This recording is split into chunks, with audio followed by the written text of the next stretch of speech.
দেবরের ফাঁদ। গল্পের প্রথম থেকে শেষ অংশ। তুমি আমার গায়ে হাত দিও না। আমার কাছে কেন বারবার আসো? তোমার আশা কোনোদিন পূর্ণ হবে না। আমি তোমার সাথে শারীরিক সম্পর্ক কোনোদিন করব না।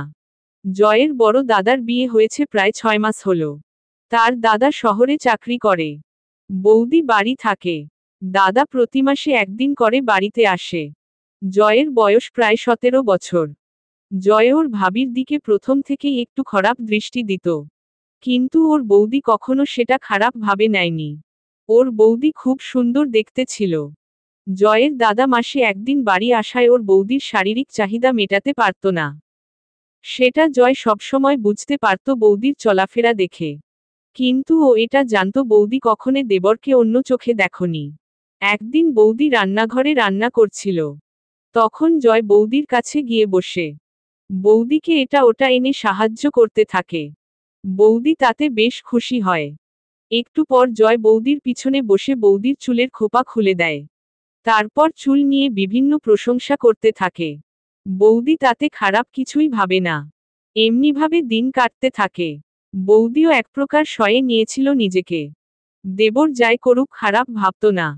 আর শাশুড়ি সব সময় বলতো জয়কে আদর যত্ন করতে। তাই দেবরের প্রতি আরো মনোযোগী হয়ে ওঠে। জয়ের ভাইয়ের বাড়ি আসার আর 2 দিন বাকি। বৌদিকে দেখতে যেন আজ অন্যদিনের থেকে বেশি সুন্দর লাগছে। কিছুতেই নিজেকে সামলানো যায় না।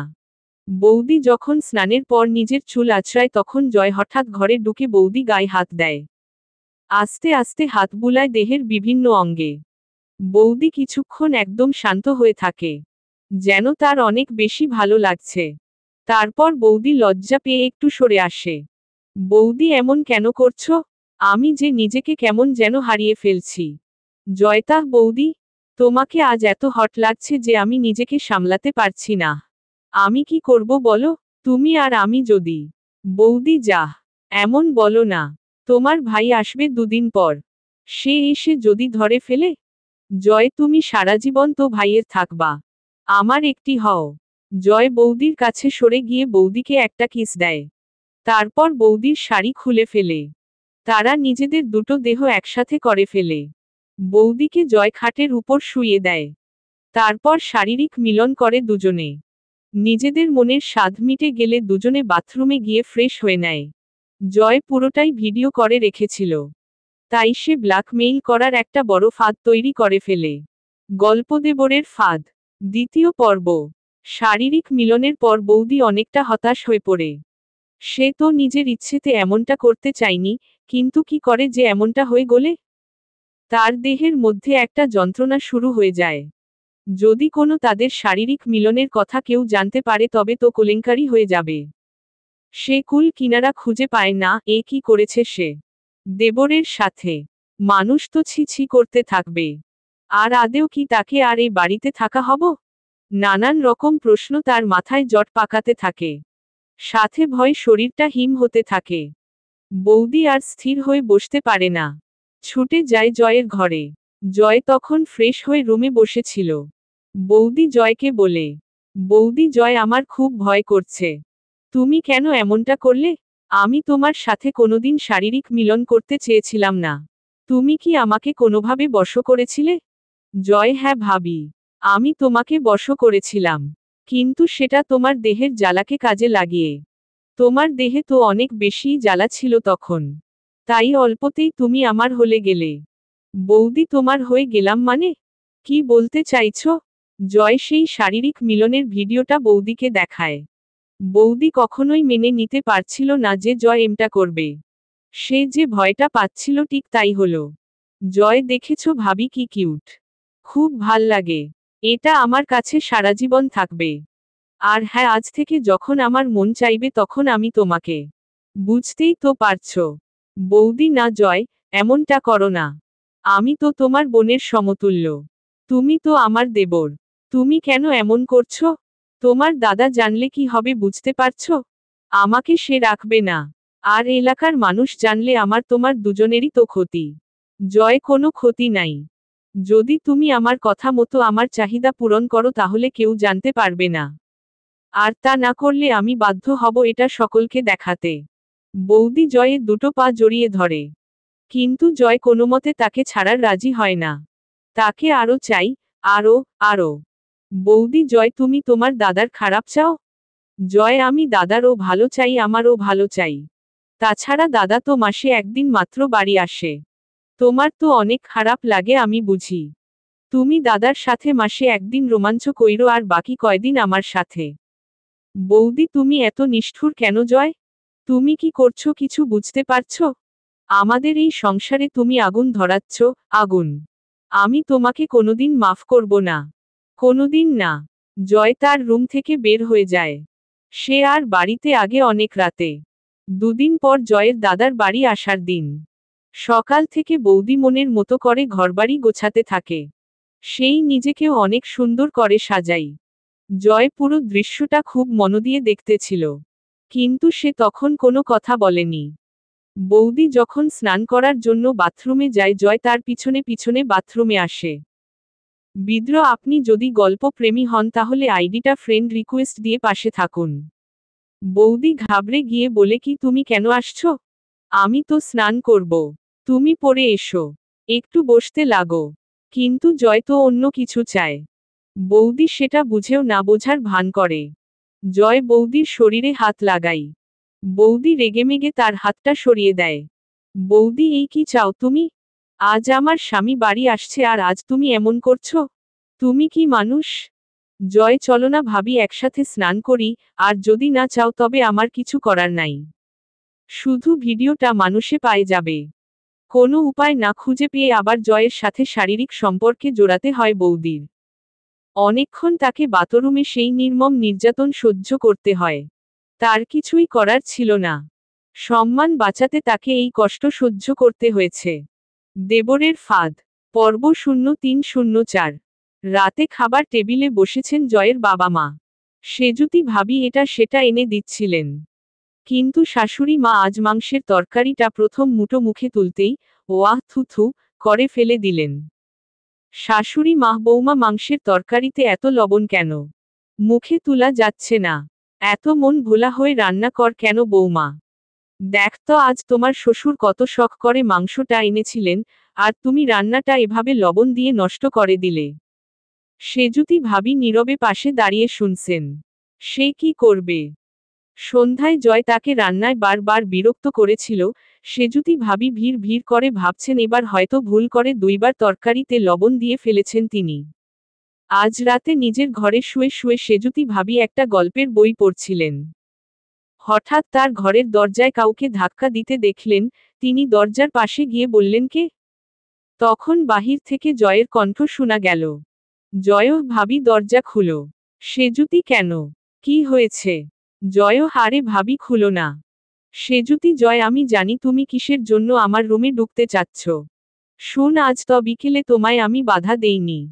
এখন আমার মাথা ব্যথা করছে, যাও ঘুমাতে যাও। জয়, ভাবি তুমি দরজা খুলবে কি না বল। যদি না খুলো, আমি এখনো ভিডিওগুলো ইন্টারনেটে ছেড়ে দেব। তখন বুঝবে তুমি কত ধানে কত চাউল। সেজুতি, কেন এমন করছো তুমি? এই বলে সেজুতি ভাবি তাহার রুমের দরজা খুললেন। জয় তার ভাবির রুমে ঢুকে দরজাটা বন্ধ করে দিল। জয়, এ কি করছো? বাড়িতে মা বাবা থাকে, তারা যদি বুঝতে পারে, তাহলে আমার কপালে অনেক দুঃখ আছে। সেটা বুঝ না কেন জয়? কেন আমার জীবনটা অতিষ্ঠ করে দিচ্ছ জয়? জয় বলল, বাবা মা কখনো বুঝতে পারবে না, রাতে তারা নাক ডাকিয়ে ঘুমায়, তুমি অযথা টেনশন করছো ভাবি। সেজুতি ভাবি নির্বাক চেয়ে চেয়ে বিছানায় গিয়ে বসলেন, যেন তাহার হাত পা বাঁধা, কিছুই করতে পারছেন না। জয় তাহার ভাবির পাশে গিয়ে বসে অসভ্যতা শুরু করে দিল ইতিমধ্যে। বিভিন্নভাবে জয় তাহার ভাবির শরীরে স্পর্শ করছে। তিনি বাধা দিতেই জয় তাকে জোর করে অসভ্যতা করতে থাকল। অল্প বয়সী সেজুতি ভাবির প্রতি জয়ের তিলে তিলে জমে থাকা আকাঙ্ক্ষা যেন তীব্র রূপে বহিঃপ্রকাশ পাচ্ছে তাহার। সেজুতি ভাবির ধবধবে সাদা গায়ে টাইট ফিট নাইটিতে জয় সেজুতির প্রতি নিমিষেই উতলা হয়ে গেল। কোন কিছুতে যেন তার বাঁধ মানছে না। সে সেজুতি ভাবিকে জোর করে তার ঠোঁটে কিস করতে শুরু করে দিলে। একটা পর্যায়ে সেজুতি ভাবি তাকে বাধা দিতে দিতে কখন যে তার প্রলোভনে জড়িয়ে পড়লেন বুঝতে পারলেন না। জয় সেজুতি ভাবির নাইটিটা আস্তে আস্তে খুলতে শুরু করে দিল। জয়ের স্পর্শকাতরে এইদিকে কখন যে সেজুতি ভাবি জয়ের সাথে আলিঙ্গনে ডুবে গেলেন বুঝতে পারলেন না। জয় ভাবিকে ইচ্ছে মতো তাহার ইচ্ছার বিরুদ্ধে যা ইচ্ছা তাই করতেছে, মহিলাটা নিতর হয়ে জয়ের বর্বরা শুধু দেখে যাচ্ছে। হাতগুলো নিতর হয়ে পড়ে আছে তাহাত। রাত তখন ৩টা। সেজুতি ভাবি জয়কে লক্ষ্য করে বললেন, জয় এখন যাও, বাবা একটু পর উঠবেন। এখন তো তুমি শান্তি হয়েছে, যাও এবার। জয় কিছুতেই যে যেতে যাচ্ছিল না। এবার জয় তার কাপড়গুলো হাতে নিয়ে ভাবির রুম থেকে চলে আসল। সেজুতি ভাবি তার কাপড়গুলো হাতে নিয়ে প্রচণ্ড তীব্র ব্যথা শরীরে বাথরুমের দিকে গেলেন। আজ খুব লেট করে ঘুম থেকে উঠছেন সেজুতি ভাবি, তাই তার শাশুড়ি তাকে কত কথাই না শুনালেন। সেজুতি ভাবি নীরবে সহ্য করে কিচেনে রান্নার কাজে মনোযোগ দিলেন। এইদিকে আজ জয়ের ভাই বাড়িতে আসার কথা। তাই সকাল থেকে সেজুতি ভাবির শাশুড়ি মা বউকে বারবার কথা শোনাচ্ছিলেন, ছেলেটা আমার এত দিন পর আসছে, আর তোমার মাঝে কোন আনন্দ নেই বৌমা। আজকাল দেখছি তুমি খুব লেট করে উঠছ। এই বৃদ্ধ বয়সে কি আমাকে রান্নাঘরে ঢুকতে হয়? আমার বাতের ব্যথায় আমি চলতে পারি না। ভাবছিলাম ছেলের বউ ঘরে এনে সুখ করব। আহ মরি যা, কি দেখে যে করিমগঞ্জের মেয়ে এনেছিলাম। কপাল আমার। বিদ্রোহ। যারা আমার এই গল্প পর্ব খুঁজে না পান, তারা আমায় রিকোয়েস্ট দিয়ে ফ্লো করে পর্ব নিতে পারবেন। সেজুতি ভাবি মন খারাপ করে কাজ করছেন, আর মনে মনে ভাবছেন আর বলছেন কাল রাতে জয় তাকে বাধ্য করেছে সারা রাত জেগে রাখতে, কিন্তু ভুল না করে আজ দোষী, না জানি আমার কপালে কি আছে। বিকেল 4টার দিকে সেজুতি ভাবির হ্যাজবান শফিক সাহেব বাড়িতে আসলেন। পর্ব 5। আচ্ছা ঠিক আছে, আমি এখন তোমায় ডিস্টার্ব করব না, কিন্তু রাতে আমি তোমার রুমে আসব। সেজুতি জয় আমার শরীরটা ভালো নেই আজ। জয় না ভাবি আমি তোমার কোন কথা শুনতে চাই না, আমি আসব এই বলে গেলাম। রাত 11টা দিকে সেজুতি তাহার রুমে ঘুমানোর প্রস্তুতি নিচ্ছিল। হঠাৎ তাহার ঘরের দরজায় কেউ যেন ধাক্কা দিচ্ছি, সেজুতি ভাবি বিরক্ত ভাব নিয়ে দরজার দিকে তাকালেন। কিন্তু অনবরত দরজার ধাক্কাধাক্কি শব্দে এবার সেজুতি ভাবি তাহার দরজার পাশে গিয়ে বললেন, কি হয়েছে জয়? তোমায় বললাম আজ আমার শরীর ভালো নেই, তারপরও কেন আসছো? জয় ভাবি দরজা খুলো। সেজুতি ভাবি সত্যি জয় আমার শরীর ভালো নেই, প্লিজ তুমি যাও এখান থেকে। জয় ভাবি তুমি দরজা খুলবে কি না বল, আমায় রাগিয়ে দিও না, আমি রাগলে জানো তো কি হবে। সেজুতি ভাবি অনেকটা ক্লান্ত মন নিয়ে দরজাটা খুললেন। এইদিকে জয় হুড়মুড়িয়ে ঘরে ঢুকে দরজাটা বন্ধ করে দিল। সেজুতি প্রচণ্ড অসহায় মন নিয়ে তাহার বিছানায় গিয়ে বসলেন। জয় সেজুতি ভাবিকে লক্ষ্য করে বলল, 23 দিন এমনিতে তোমাকে পাইনি, আমার যে আর তরস হয়েছে না ভাবি। সেজুতি কিছু বলতে চেয়েও যেন বলতে পারছে না। ইতিমধ্যে জয় তাহার অসভ্যতা শুরু করে দিল। সে যেন সময়ে সময়ে তাহার রূপ পরিবর্তন করতে থাকল। যখন সেজুতি ভাবির পেডিকুট খুলতে যাবে তখন তিনি তাকে বাধা দিয়ে বললেন, জয় আজ না প্লিজ। কিন্তু জয় তাহার কোন কথাই শুনতে চাইল না। প্রচণ্ড কামনা মনে সে সেজুতির উপর ঝুঁকে পড়ল। জয় আজ প্রচণ্ড গতিতে তাহার ব্যথা ভরা শরীরে ক্রমে ক্রমে যেন তীব্রতার চুলি চালাচ্ছিল। অবশেষে সেজুতির নিতর হাতটা তাকে ফেরাতে ফেরাতে একটা সময় ক্লান্ত হয়ে পড়ল। রাত তখন 4টা। জয় তাহার রুমের দিকে ফিরে আসল। সেজুতি আজ বাথরুমে যাবে সেই শক্তিটুকু যেন তাহার শরীরে পাচ্ছিল না। তাই ভেজা ক্লান্ত শরীরে মহিলাটি কখন যে ঘুমিয়ে পড়ল বুঝতে পারল না। আজও লেট করে উঠা সেজুতি ঘড়ির দিকে তাকাতেই তাহার মনটা ভয়ে ও হতাশায় ডুবে গেল। তড়িঘড়ি করে তাহার বাথরুমে গিয়ে গোসলটা ছেড়ে কিচেনের দিকে গেলেন। এই দিকে তাহার শাশুড়ি সেজুতিকে দেখে আজ ঘুরে ফিরে কয়েকবার কটু কথা শুনালেন।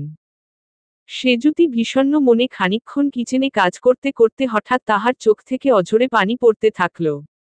সেজুতি বুঝতে পারছিল না তাহার এখন কি করা উচিত। স্বামীকেও যে বলবে এই রাস্তাটাও তাহার বন্ধ।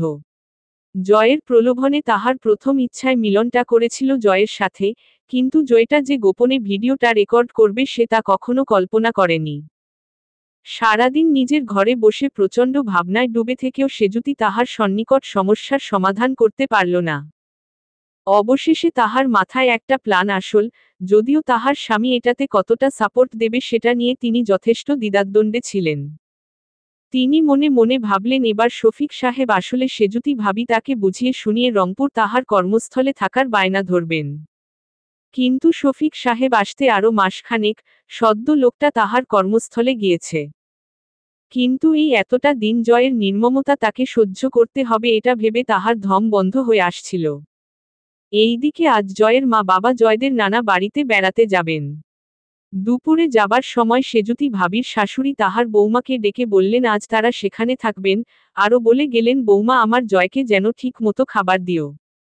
গল্পের পর্ব যদি খুঁজে না পান আমার আইডি ঢুকে ফ্লো করে রাখলে পর্বগুলা পোস্ট করা মাত্র পাবেন। বিকেল 4টার দিকে সেজুতি ভাবি তাহার রুমটা গুছাচ্ছিলেন। এইদিকে সারা দিন বাহিরে থেকে জয় বাড়িতে ফিরল, কিন্তু বাহিরে থাকা তাদের কাজের ছেলে করিমের কাছ থেকে জানতে পারল তাহার মা বাবা আজ তাদের নানা বাড়িতে বেড়াতে গিয়েছেন। কথাটা শুনে জয়ের আনন্দের যেন শেষ রইল না। অতঃপর দেবরের ফাঁদ, পর্ব 5। আচ্ছা ঠিক আছে, আমি এখন তোমায় ডিস্টার্ব করব না, কিন্তু রাতে আমি তোমার রুমে আসব। সেজুতি জয় আমার শরীরটা ভালো নেই আজ। জয়ও না ভাবি আমি তোমার কোন কথা শুনতে চাই না, আমি আসব এই বলে গেলাম। রাত 11টা দিকে সেজুতি তাহার রুমে ঘুমানোর প্রস্তুতি নিচ্ছিল। হঠাৎ তাহার ঘরের দরজায় কেউ যেন ধাক্কা দিচ্ছি, সেজুতি ভাবি বিরক্ত ভাব নিয়ে দরজার দিকে তাকালেন। কিন্তু অনবরত দরজার ধাক্কাধাক্কি শব্দে এবার সেজুতি ভাবি তাহার দরজার পাশে গিয়ে বললেন, কি হয়েছে জয়, তোমায় বললাম আজ আমার শরীর ভালো নেই, তারপরও কেন আসছ? জয়ও ভাবি দরজা খুলো।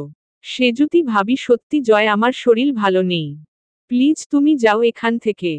জয়ও ভাবি তুমি দরজা খুলবে কি না বল, আমায় রাগিয়ে দিও না, আমি রাগলে জানো তো কি হবে। সেজুতি ভাবি অনেকটা ক্লান্ত মন নিয়ে দরজাটা খুললেন। এইদিকে জয় হুড়মুড়িয়ে ঘরে ঢুকে দরজাটা বন্ধ করে দিল। সেজুতি প্রচণ্ড অসহায় মন নিয়ে তাহার বিছানায় গিয়ে বসলেন। জয় সেজুতি ভাবিকে লক্ষ্য করে বলল, 23 দিন এমনিতে তোমাকে পাইনি, আমার যে আর তরস হয়েছে না ভাবি। সেজুতি কিছু বলতে চেয়েও যেন বলতে পারছে না। ইতিমধ্যে জয় তাহার অসভ্যতা শুরু করে দিল। সে যেন সময়ে সময়ে তাহার রূপ পরিবর্তন করতে থাকল। যখন সেজুতি ভাবির পেডিকুট খুলতে যাবে তখন তিনি তাকে বাধা দিয়ে বললেন, জয় আজ না প্লিজ। কিন্তু জয় তাহার কোন কথাই শুনতে চাইল না। প্রচণ্ড কামনা মনে সে সেজুতির উপর ঝুঁকে পড়ল। জয় আজ প্রচণ্ড গতিতে তাহার ব্যথা ভরা শরীরে ক্রমে ক্রমে যেন তীব্রতার চুলি চালাচ্ছিল। অবশেষে সেজুতির নিতর হাতটা তাকে ফেরাতে ফেরাতে একটা সময় ক্লান্ত হয়ে পড়ল। রাত তখন 4টা, জয় তাহার রুমের দিকে ফিরে আসল।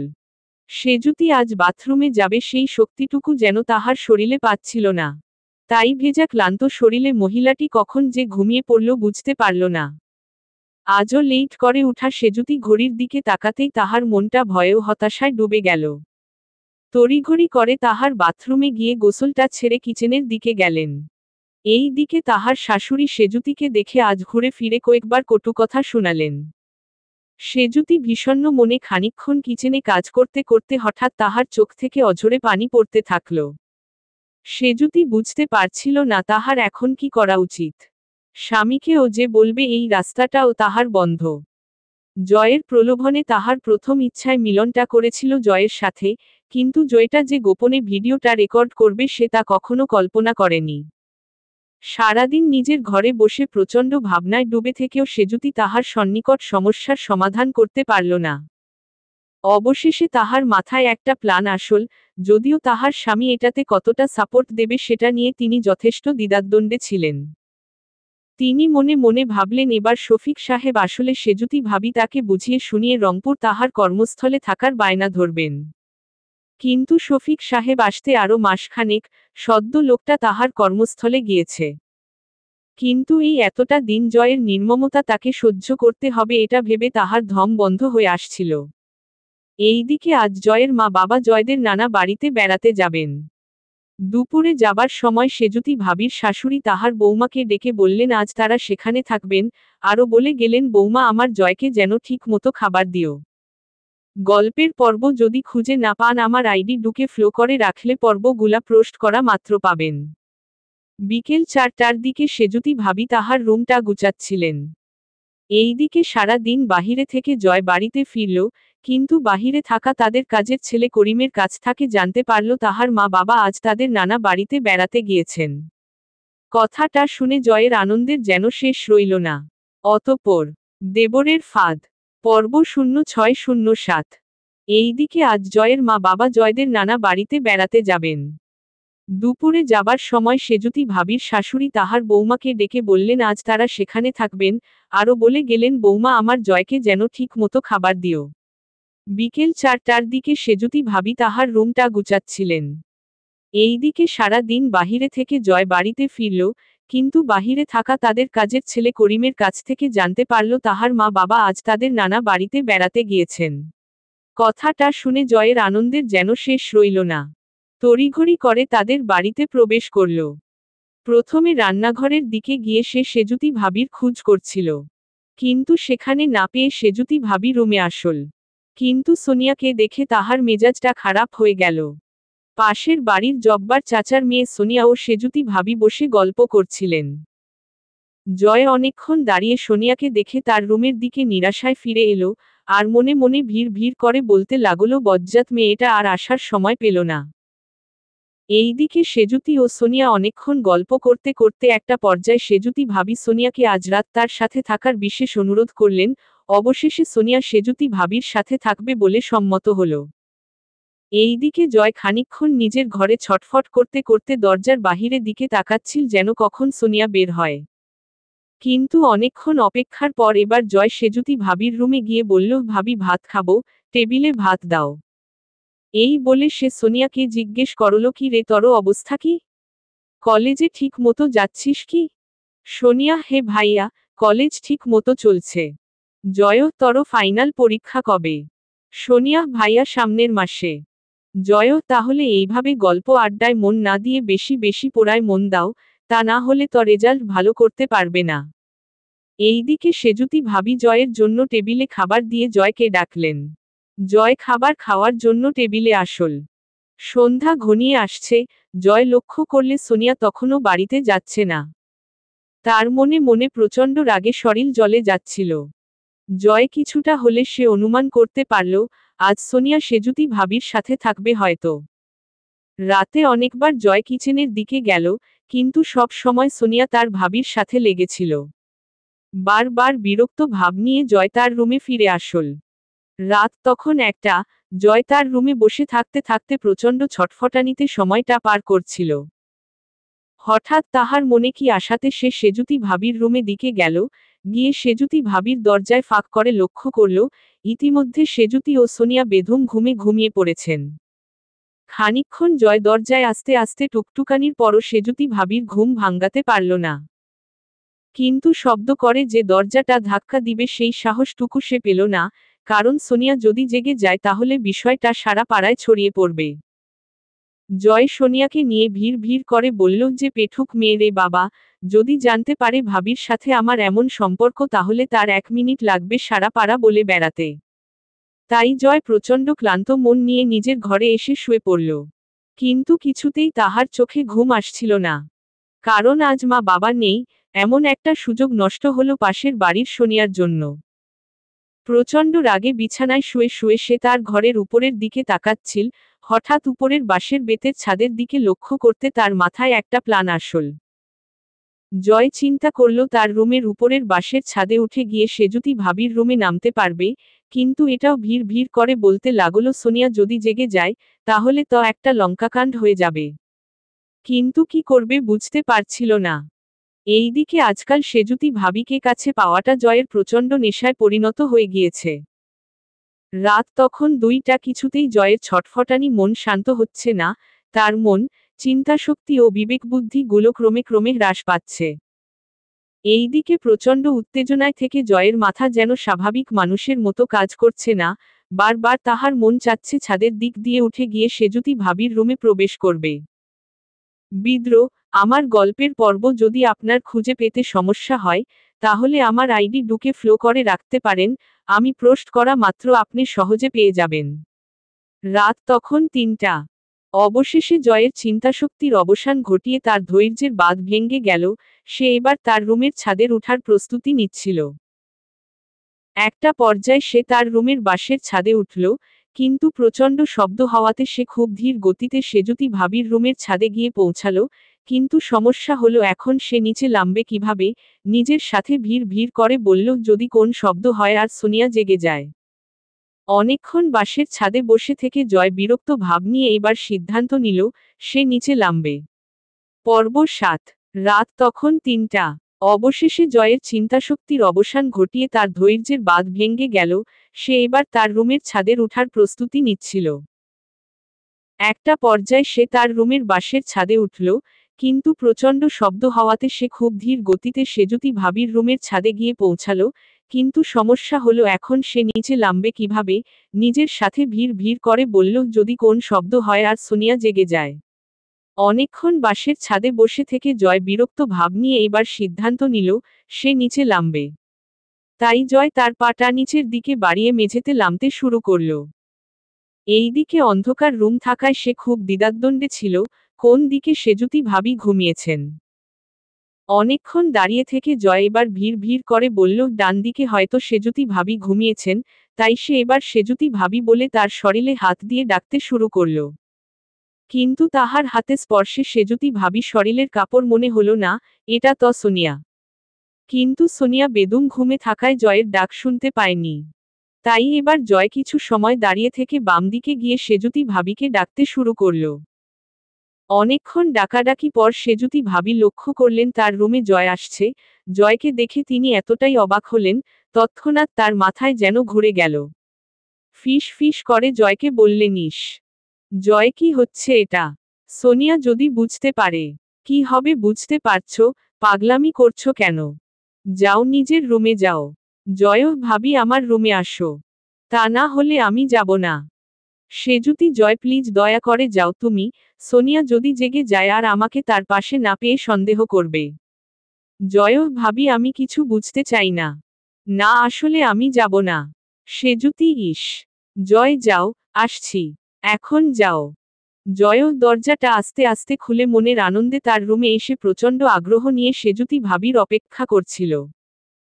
সেজুতি অশ্রুভারাক্রান্ত মন নিয়ে জয়ের রুমে প্রবেশ করলেন, সে না চাইতে তার ইচ্ছার বিরুদ্ধে জয় সেজুতির উপর তার তীব্র আসক্তিটা প্রয়োগ করল। অনেকক্ষণ জয়ের তীব্রতা সহ্য করতে করতে মহিলাটির নিতর দেহটা নির্বাক নিশ্চুপ হয়ে পড়ে থাকল। এইদিকে হঠাৎ সোনিয়ার ঘুমটা ভেঙে গেল। সে পাশে হাত দিতেই সেজুতি ভাবিকে না পেয়ে প্রথমে ভেবেছিল, মহিলাটি হয়তো বাথরুমে গিয়েছে। কিন্তু অনেকক্ষণ অপেক্ষার পর তার মনে সন্দেহ আসতে থাকল। সোনিয়া এবার ঘুম ভরা চোখে প্রথমে বাথরুমের দিকে গিয়ে না পেয়ে কিচের দিকে গেল, কিন্তু সেখানেও সেজুতি ভাবিকে না পেয়ে হঠাৎ জয়ের রুমের মধ্যে কারো কথা বলার ফিস ফিস শব্দ শুনতে পেল। তাই একটু এগিয়ে গিয়ে সে জয়ের দরজার ফাঁক দিয়ে দেখতে অবাক হতভাগ হয়ে গেল। ছি সেজুতি ভাবি তার দেবরের সাথে এমন সম্পর্ক! সোনিয়া নিমিষেই যেন চমকে উঠল। সোনিয়া নিজের সাথে ভিড় ভিড় করে বলল আমি সত্যি দেখছি, নাকি ঘুমের ঘোরে স্বপ্ন দেখছি। নিজেকে বিশ্বাস করাতে গিয়ে নিজের শরীরে একটা চিমটি কাটল। সোনিয়া লক্ষ্য করল সে যা দেখছে সেটা কোন কল্পনা না বাস্তব। এইদিকে ইতিমধ্যে সেজুতি ভাবি তাহার ভেজা কাপড় পেডিকুটগুলো হাতে নিয়ে জয়ের রুম থেকে বাহিরে বেরিয়ে আসতে শুরু করলেন। তাই সোনিয়া তৎক্ষণাৎ সেজুতি ভাবির রুমের দিকে ছুটে আসল, আর অনেকটা অভিনয় করে ঘুমের বান করে শুয়ে পড়ল। এইদিকে সেজুতি ভাবি তার কাপড় চেঞ্জ করে সোনিয়ার পাশে চুপটি করে শুয়ে পড়লেন। পরবর্তী সকালে সোনিয়ার ঘুমটা ভাঙ্গা প্রথম চোখের পাতা খুলতেই লক্ষ্য করল পাশে সেজুতি ভাবি নেই। হঠাৎ তার রাতের কথা মনে পড়তেই সে ভিড় ভিড় করে বলল সেজুতি ভাবি তার দেবরের সাথে এমন সম্পর্ক, এটা ভাবতেই মেয়েটা নির্বাক ও হতাশ হয়ে গেল। আমার গল্পের পর্ব পেতে আপনাদের অসুবিধা হলে আমার আইডি ঢুকে ফলো করে রাখতে পারেন, তাহলে আমি পোস্ট করা মাত্র আপনি সহজে নতুন পর্বগুলা পাবেন। কারণ সোনিয়া জয়কে মনে মনে খুব পছন্দ করত। কিন্তু জয়ের সাথে তার ভাবির এমন সম্পর্কে সোনিয়ার শরীর কাল রাত থেকে জ্বলে যাচ্ছে। সোনিয়া অনুভব করল তার মাথায় আগুন ধরে আছে। সোনিয়া ফ্রেশ হওয়ার জন্য বাথরুমে ঢুকল। কিন্তু ইতিমধ্যে সেজুতি ভাবির বাথরুমে গোসল করা ভেজা কাপড়গুলো মেঝেতে পড়ে থাকতে দেখে সোনিয়ার শরীর ও মাথা রাগে বিগড়ে যাচ্ছিল বারবারই। পছন্দ হতাশ মনোভাব নিয়ে এবার কিচের দিকে যেতেই সোনিয়া লক্ষ্য করল সেজুতি ভাবি রুটি বানাচ্ছেন। সোনিয়াকে দেখে সেজুতি ভাবি বললেন, তুমি উঠেছ, এখানে বসো, আমি রুটি আর চা দিচ্ছি। কিন্তু সোনিয়ার সেজুতি ভাবির কথাগুলো যেন বিষের মতো লাগছিল। অতঃপর বাকিটা কি? দেবরের ফাঁদ, পর্ব 0809। কারণ সোনিয়া জয়কে মনে মনে খুব পছন্দ করত। কিন্তু জয়ের সাথে তার ভাবির এমন সম্পর্কে সোনিয়ার শরীর কাল রাত থেকে জ্বলে যাচ্ছে। সোনিয়া অনুভব করল তার মাথায় আগুন ধরে আছে। সোনিয়া ফ্রেশ হওয়ার জন্য বাথরুমে ঢুকল। কিন্তু ইতিমধ্যে সেজুতি ভাবির বাথরুমে গোসল করা ভেজা কাপড়গুলো মেঝেতে পড়ে থাকতে দেখে সোনিয়ার শরীর ও মাথা রাগে বিগড়ে যাচ্ছিল বারবারই। পছন্দ হতাশ মনোভাব নিয়ে এবার কিচেনের দিকে যেতেই সোনিয়া লক্ষ্য করল সেজুতি ভাবি রুটি বানাচ্ছেন। সোনিয়াকে দেখে সেজুতি ভাবি বললেন, তুমি উঠেছ, এখানে বসো, আমি রুটি আর চা দিচ্ছি। কিন্তু সোনিয়ার সেজুতি ভাবির কথাগুলো যেন বিষের মতো লাগছিল। অনেকক্ষণ নীরবতার পর সেজুতি ভাবি সোনিয়াকে জিজ্ঞেস করলেন, সোনিয়া কি হলো, চুপ হয়ে আছো যে? বসো। সোনিয়া গম্ভীর ভাব সরিয়ে এবার বলল, না ভাবি, তোমার রুটি বানানি দেখছিলাম। এই বলে সে পাশে থাকা ছোট চেয়ারটিতে বসল। সোনিয়া ভাবি, আমি চা খেয়ে বাড়িতে যাব, ঘরে অনেক কাজ জমা হয়ে আছে। সেজুতি ভাবি, সে কি, দুপুরে ভাত খেয়ে যাবে? আমি তোমার জন্য ডিম সিদ্ধ করেছি, ভুনা করব। সোনিয়া, না ভাবি, আমি খাবো না, বাড়িতে মা একা একা সামলাতে পারছেন না, আমায় যেতে হবে। সোনিয়া চা নাস্তা করে তাদের বাড়িতে ফিরে আসল। কিন্তু কিছুতেই তার মনের অশান্ত আগুন মন থেকে দূর হলো না। নিজের ঘরে বসে থেকে তার হাতে রেকর্ড করা সেজুতি ভাবি ও জয়ের ভিডিওটা দেখছিল, আর বারবার নিজেকে তুষের আগুনে পোড়াচ্ছিল। যে জয়কে সোনিয়া গোপনে এত ভালবাসত তার এমন গুণকৃতি দেখে সোনিয়া রাগটা যেন চরম সীমা অতিক্রম করছে। তার এখন কি করা উচিত সেটা যেন সোনিয়ার মাথায় আসছিল না, কিন্তু এইদিকে এই ঘটনার একটা চরম ব্যবস্থা না করেও সোনিয়ার মন যেন শান্তি পাচ্ছিল না। প্রচণ্ড যন্ত্রণা মনে উত্তেজিত হয়ে সোনিয়া প্ল্যান করল এই ভিডিওটা সে রফিক ভাইকে দেখাবে। এই দিকে জয় ঘুম থেকে উঠে সারা বাড়িতে চোখ বোলালো। কিন্তু সোনিয়াকে দেখতে না পেয়ে খুব ফুরফুরে মেজাজে কিচেনের দিকে গেল। সেজুতি ভাবি তখন কিচেনে রান্না করছিলেন। জয়কে দেখে তিনি তাকে এক চা দিলেন, আর জয়কে লক্ষ্য করে বললেন, জয়, তোমার কাজকর্ম ইদানিং আমাকে চরম বিপদের দিকে নিয়ে যাচ্ছে। কাল রাতে তুমি ওইভাবে রুমে আসাটা তোমার একদম উচিত হয়নি। যদি সোনিয়া জেগে যেত আর তোমাকে এইভাবে দেখত, তখন তোমার আমার মাথা কাটা যেত। দেখ জয়, সবকিছুর একটা সীমা আছে, তোমার এই বাড়াবাড়ি কাজকর্ম আর ভিডিও থেকে আমাকে রেহাই দাও। প্লিজ জয়, আমাকে মুক্তি দাও। জয় সেজুতি ভাবিকে লক্ষ্য করে বলল, ভাবি কাল এমন করলে কেন? সেজুতি, আমি আবার কি করলাম? জয়, তুমি সোনিয়াকে রাতে থাকতে বললে কেন? সেজুতি, সোনিয়া আমায় একা দেখে ইচ্ছে করেই আমার সাথে থাকতে চেয়েছে। জয়, ভাবি, আমার তো মনে হলো তুমি তাকে থাকতে বলেছ। এইদিকে ইতিমধ্যে জয়ের মা বাবা বাড়িতে এসে পৌঁছালেন। এইদিকে সোনিয়া অনেকবার শফিক সাহেবকে ফোনে ট্রাই করে পাচ্ছিল না। তিনি হয়তো অফিসের কাজে খুব ব্যস্ত মানুষ, কাজের সময় মোবাইলের দিকে তার খুব কম মনোযোগ থাকে। জয়ের মা তাহার বাপের বাড়ি থেকে তার ভাইয়ের সবজি ক্ষেত ও মাছের পুকুর থেকে হরেক রকম শাকসবজি ও গোটা এক টুকরি মাছ নিয়ে আসলেন। তাই জয়ের মা সুফিয়া বেগম জয়কে ডেকে বললেন, বাবা, যা তো মাছ কাটার জন্য পাশের বাড়ির রাবেয়া ও পারুল বানুকে ডেকে নিয়ে আয়, বৌমা একা এইগুলা সামলাতে পারবে না, আর আমার বাতের ব্যথায় আমি বসতে পারি না। আজ সেজুতি ভাবি সারা দিন ঘরের কাজ করতে করতে রাতের দিকে ক্লান্ত শরীর নিয়ে নিজের ঘরে এসে শুয়ে আছেন। কিছুক্ষণ পর তিনি একটা গল্পের বই হাতে নিলেন। বালিশে হেলান দিয়ে তিনি তার প্রিয় লেখকের গল্পের বইটি পড়ছিলেন। আর যথেষ্ট আনমনে বইয়ের পৃষ্ঠায় ডুবে থাকলেন। কিছুক্ষণ পর তার ঘরের দরজায় কটকট শব্দ শোনা গেল। সেজুতি ভাবির দরজায় দিকে তাকিয়ে একটা দীর্ঘশ্বাস ফেললেন, আর ক্লান্ত দেহ নিয়ে ভিড় ভিড় করে বললেন, জীবনে কোন পাপ করেছি এমন একটা পরিস্থিতিতে পড়তে হচ্ছে আমায়। প্রচণ্ড হতাশ মন নিয়ে যখন উঠতে যাবেন, তখন দরজার বাহির থেকে আওয়াজ আসল, জয়ের মা সুফিয়া বেগম ডাকছেন, বৌমা দরজা খুলো। বিদ্রোহ, আমার গল্পের পর্ব পেতে যাদের অসুবিধা হয়, তারা আমার আইডি ঢুকে ফ্লো অপশনে ক্লিক করে রাখতে পারেন, তাহলে আমার নতুন পর্ব পোস্ট দেওয়া মাত্র আপনি সহজে পেয়ে যাবেন। শাশুড়ির গলার আওয়াজ শুনে সেজুতি ভাবির মনে এখন অনেকটা স্বস্তি খুঁজে পেলেন।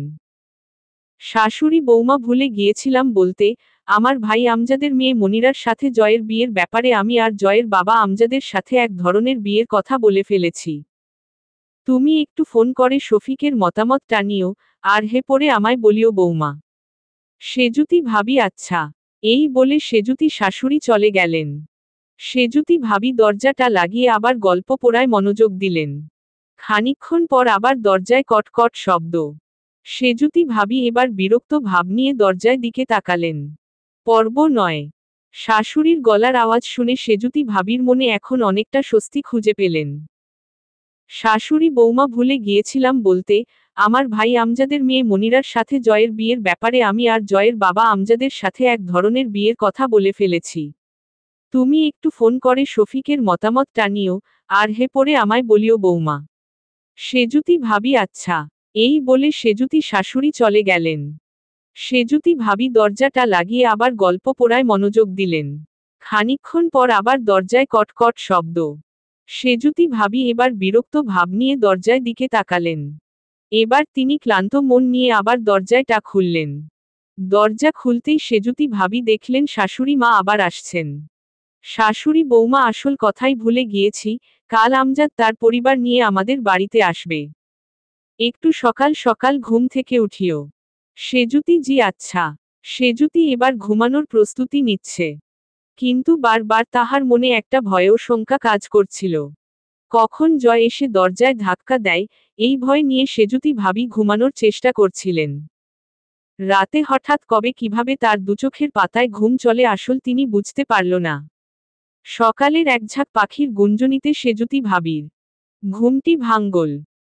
চোখ তুলে তাকাতেই লক্ষ্য করলেন ভোরের আলো এসে ঘরে প্রবেশ করছে। আজ অনেকটা স্বস্তি নিঃশ্বাস ফেলে সেজুতি ভিড় ভিড় করে বলল, হয়তো জয় তার পছন্দের মেয়ে মনিরার সাথে বিয়ে হচ্ছে, এই খুশিতে নিজেকে বদলাতে যাচ্ছে। যাক, বিয়েটা যদি সত্যি হয়ে যায় তাহলে জয়ের এই নোংরামি থেকে সে রেহাই পাব। সেজুতি উঠে গিয়ে কিচেনের কাজে মনোযোগ দিল। সকাল থেকে বাড়িতে বিভিন্ন আয়োজন চলছে, ইতিমধ্যে মেহমানদের জন্য বিশেষ কিছু স্পেশাল আইটেম বানানো হয়েছে। এইদিকে জয় আজ অনেকটা ফুরফুরে মেজাজে রয়েছে, তাই করিমকে নিয়ে বাড়ির এটা সেটা পরিপাটি করে সাজিয়ে রাখছে ও রান্নাবান্নার সদাইপত্র এনে এনে দিয়ে সহযোগিতা করছে। দুপুর 12টার দিকে আমজাদ সাহেব ও তার পরিবার জয়দের বাড়িতে উপস্থিত হলেন। জয় ও জয়ের বাবা খানিকটা এগিয়ে গিয়ে তাদেরকে ভিতরে নিয়ে আসলেন। আমজাদ সাহেব ও তার স্ত্রী সেলিনা বেগম সাথে তার দুই মেয়ে মনিরা ও টুম্পা এবার ঘরের ভিতর প্রবেশ করল। জয় মিট মিট করে বারবারই মনিরার দিকে তাকাচ্ছিল।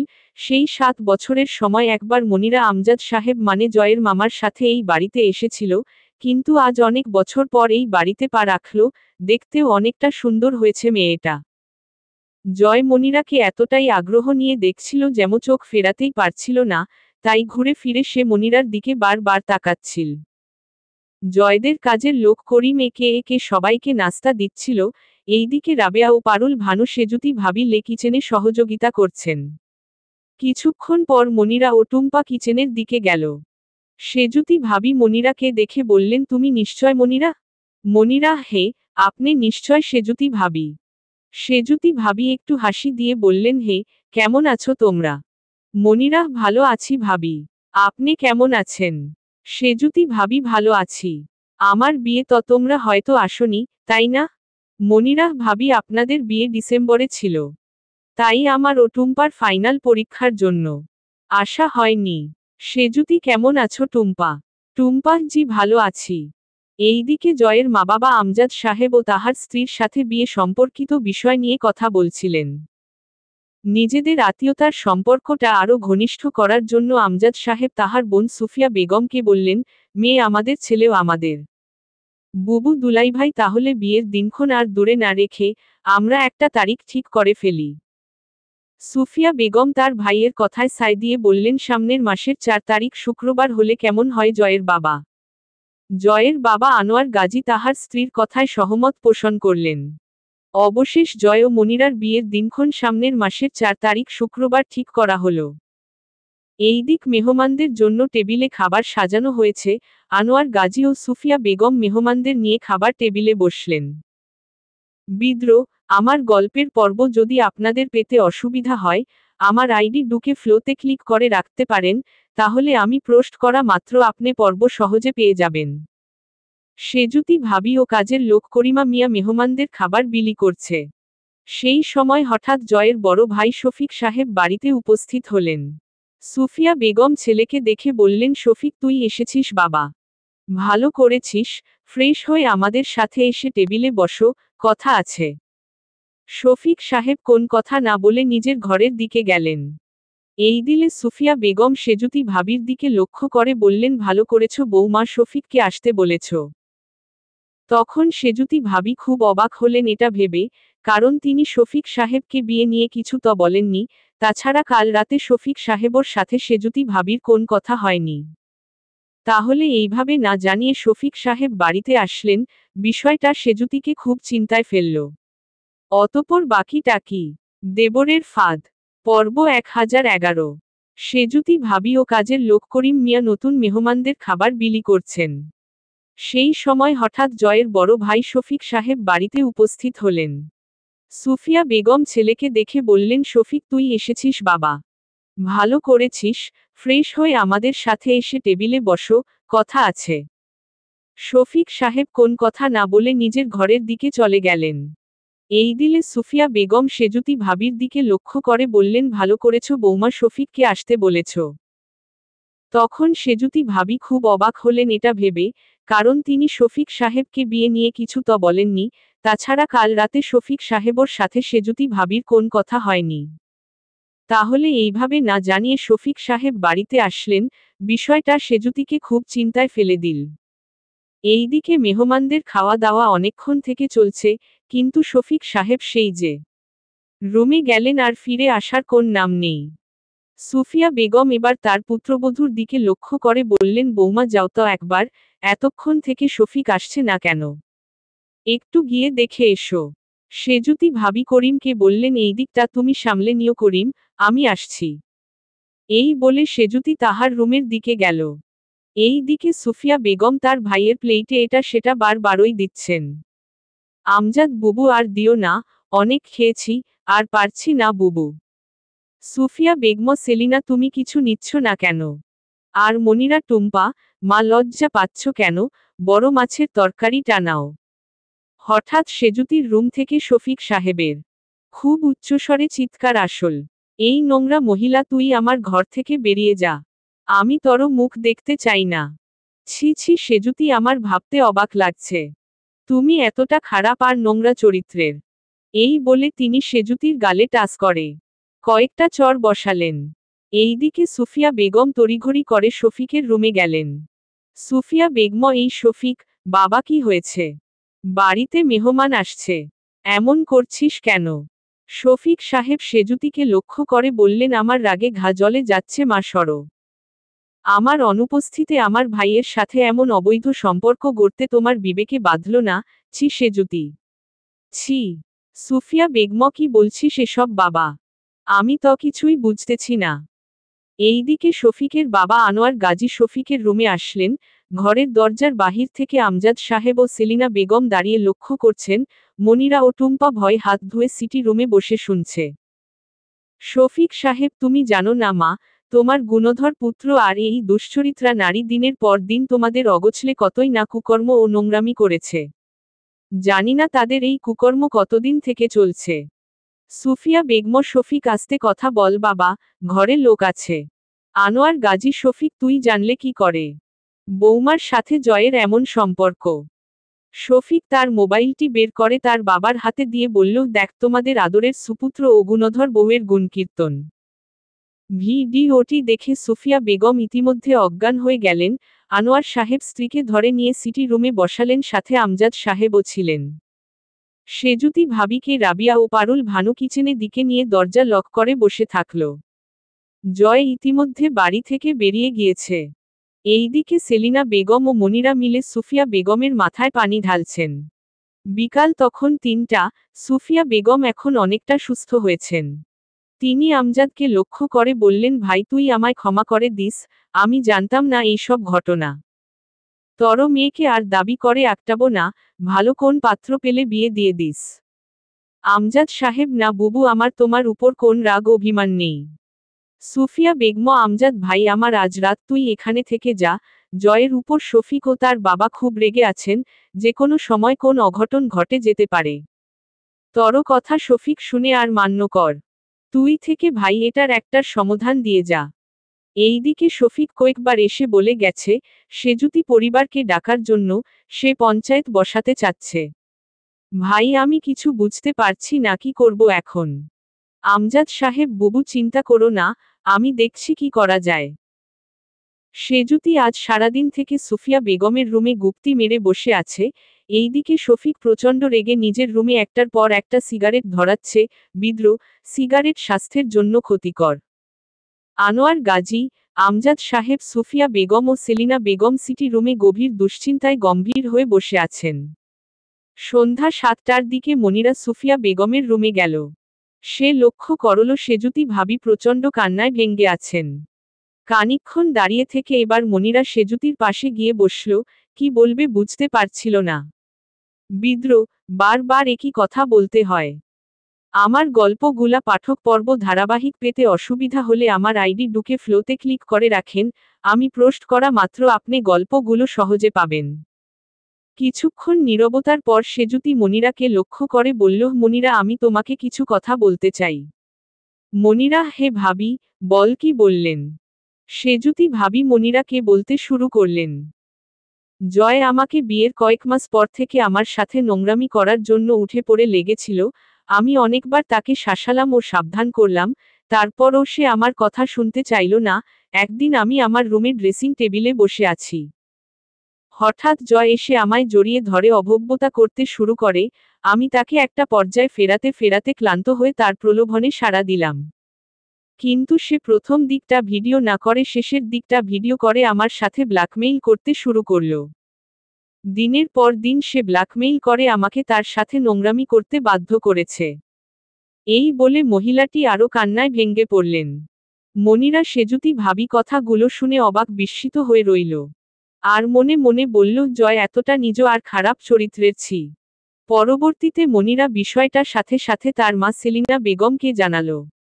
সেলিনা বেগম সেজুতিকে পুনঃ জিজ্ঞাসা করে আমজাদ সাহেবকে সম্পূর্ণ বিষয় বুঝিয়ে বললেন। কাজের লোক করিম আমজাদ অনেক খোঁজাখুঁজি পর জয়কে আজ রাতের ভিতর বাড়িতে উপস্থিত করল।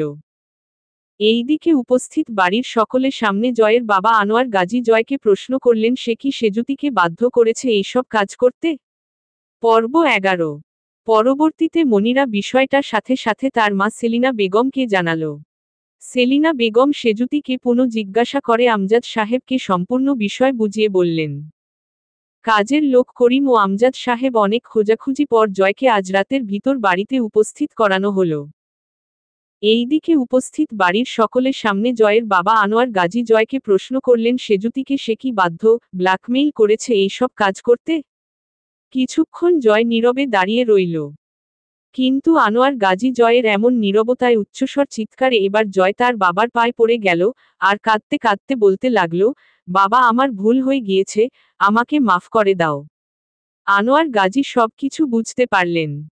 তিনি তখন প্রচণ্ড রেগে গিয়ে উত্তেজিত হয়ে জয়ের গালে টাচ করে কয়েকটা চড় বসালেন। আর বলতে লাগলেন, তোর মতো কুলাঙ্গার ছেলের বাবা। এটা ভাবতে আমার অবাক লাগছে। এই বলে তিনি জয়কে বেদরূপ 2 হাত দিয়ে চড় মারতে থাকলেন। পাশে থাকা আমজাদ সাহেব তিনি আনোয়ার গাজীকে ফিরালেন। আনোয়ার সাহেব চিৎকার করে বললেন, আজকের পর থেকে তর এই মুখ আমায় দেখাবে না, তর জন্য এই বাড়ির দরজা চিরদিনের জন্য বন্ধ, আমি তোকে ত্যায্যপুত্র ঘোষণা করলাম। আনোয়ার গাজীর এমন কঠোর সিদ্ধান্তে জয়ের মা অতিশয় কষ্ট পেয়ে তৎক্ষণাৎ চিৎকার করে উঠলেন। তাহার আদরের ছোট ছেলেকে এইভাবে চোখের সামনে ত্যায্যপুত্র দেখা তিনি সহ্য করতে পারলেন না, তাই কান্নায় ভেঙ্গে পড়লেন। ইতিমধ্যে আনোয়ার গাজী জয়কে ছড় মারতে মারতে বাড়ি থেকে গাঢ় ধাক্কা দিয়ে বের করে দিলেন। আমজাদ ও সুফিয়া বেগম চিৎকার করে বলেও ফেরাতে পারলেন না। আমজাদ তার দুলাভাই আনোয়ার গাজীকে বুঝানোর চেষ্টা করলেন, কিন্তু আনোয়ার গাজী তাহার কথা থেকে বিন্দু মাত্র নড়ছড় হলেন না। এইদিকে সুফিয়া বেগম সোফায় টাস্কি খেয়ে নিশ্চুপ বসে রইলেন। শফিক সাহেব কোন কথা না বলে তার রুমেতে চলে আসলেন। কয়েক বছর পর আজ মনিরা তার স্বামী রোহান সিদ্দিককে নিয়ে রাঙ্গামাটি বেড়াতে যাবে। অনেক দিন পর রোহান সিদ্দিক সরকারি ছুটি পেয়েছেন, তাই তিনি তার স্ত্রী মনিরাকে নিয়ে একটু প্রাকৃতিক সৌন্দর্য উপভোগ করতে চাচ্ছেন। রোহান সিদ্দিক সরকারি আইনি বিভাগের জুনিয়র ম্যাজিস্ট্রেট। রোহান সিদ্দিক তাহার প্রাইভেট গাড়িতে বসে তার স্ত্রী মনিরাকে উদ্দেশ্য করে বলছেন, পাহাড়ের কোলে রোদের স্বচ্ছ জলরাশি, ঝর্ণার কলতান, আবার পাহাড়ের চূড়ায় যেন মেঘের খেলা। সব মিলিয়ে কেমন লাগে? হারিয়ে যেতে ইচ্ছে করে না? ওহ, দারুণ এক প্রশান্তি মিলে এখানে। বলছি, প্রাকৃতিক সৌন্দর্যে ভরা পার্বত্য চট্টগ্রাম জেলা রাঙামাটির কথা। কাপ্তাই লেকের বুকে ভেসে থাকা ছোট্ট এই জেলা শহর আর আশপাশে সর্বত্রই রয়েছে অসংখ্য বৈচিত্র্যময় স্থান। ছুটি কাটানোর স্থানটি যদি এমন প্রাকৃতিক সৌন্দর্যে ভরা হয়, তাহলে ভালো না লেগে উপায় আছে। মনিরা তার স্বামীর এমন বক্তৃতায় শুনে ছোট মেয়ে মিমিকে জড়িয়ে ধরে হাসছে, আর বলছে, তুমি ম্যাজিস্ট্রেট না হয়ে পর্যটন ভিজিটর হলে ভালো হতো। সারাদিন এখানে সেখানে ঘোরাঘুরি করে মনিরা ও তার হ্যাজব্যান্ড একটা লেকের পাশে বসে জলরাশি উপভোগ করছিল। এইদিকে রোহান সিদ্দিক সময়টাকে স্মরণীয় করে রাখতে বারংবার ছবিগুলো ক্যামেরা বন্দী করছিলেন। বিদ্রোহ, বারবার একই বলতে হয়, আপনাদের আমার পর্ব ধারাবাহিক পেতে সমস্যা হলে আমার আইডি ডুকে ফ্লো করে রাখেন, আমি পোস্ট করা মাত্র আপনি পর্ব পাবেন। অনেকক্ষণ রোদের মধ্যে দাঁড়িয়ে থাকতে থাকতে মনিরার খুব জল তৃষ্ণা পেয়েছে। ইতিমধ্যে হাতে থাকা জলের বোতলে পানীয় শেষ, তাই সে তার স্বামী রোহানকে বলল, ওগো শুনছ? দেখ তো কোথায় জল পাওয়া যায় কি না। রোহান সিদ্দিক মনিরাকে বললেন, এখানে দাঁড়াও, আমি দেখছি।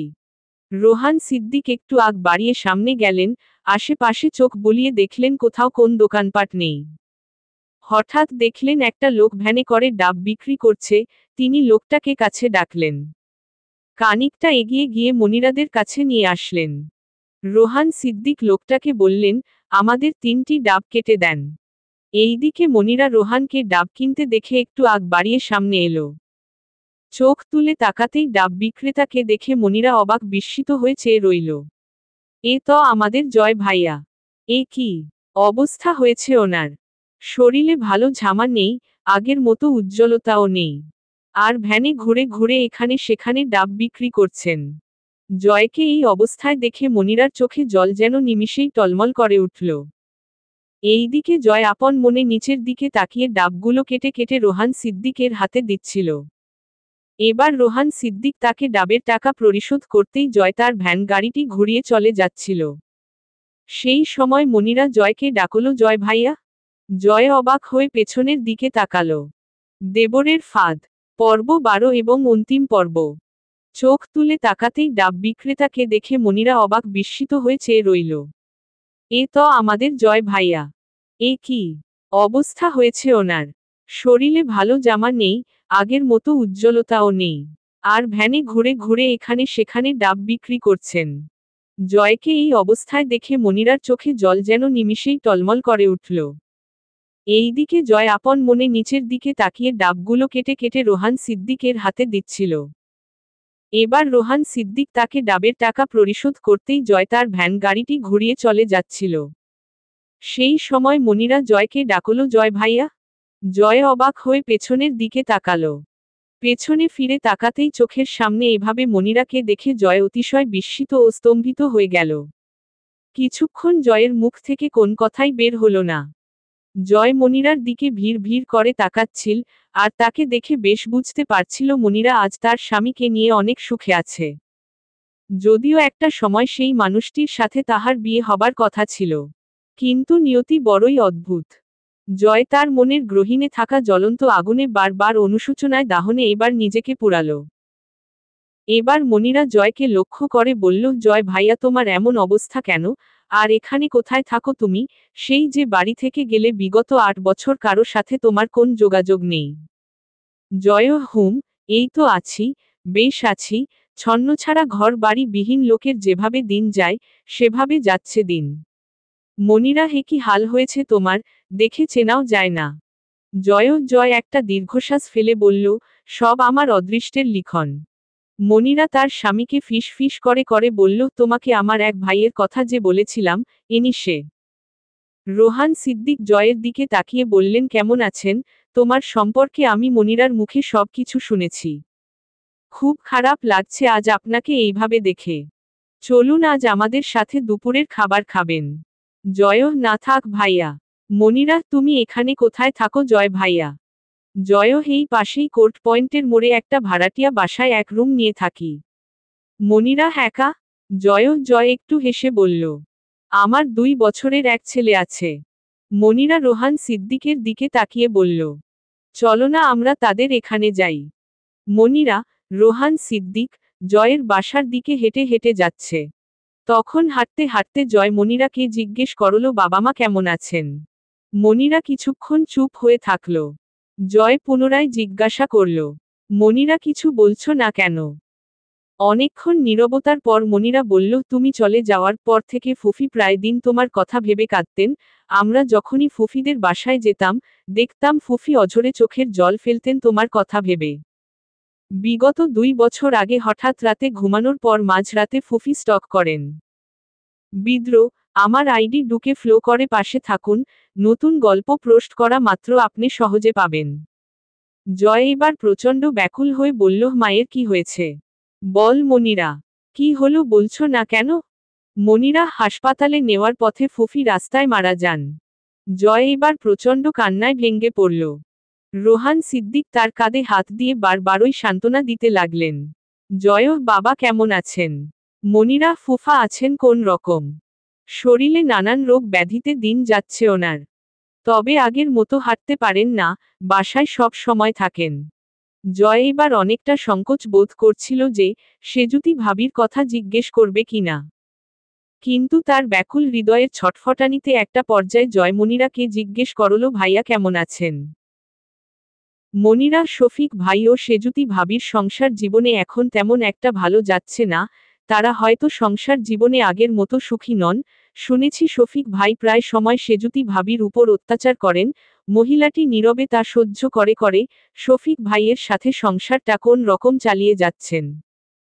জয় এবার প্রচণ্ড কষ্ট আর আর্তনাদ বুকে ক্ষণে ক্ষণে দীর্ঘশ্বাস ফেলল, আর তার চোখ থেকে জলগুলো অঝরে গড়িয়ে পড়তে লাগল।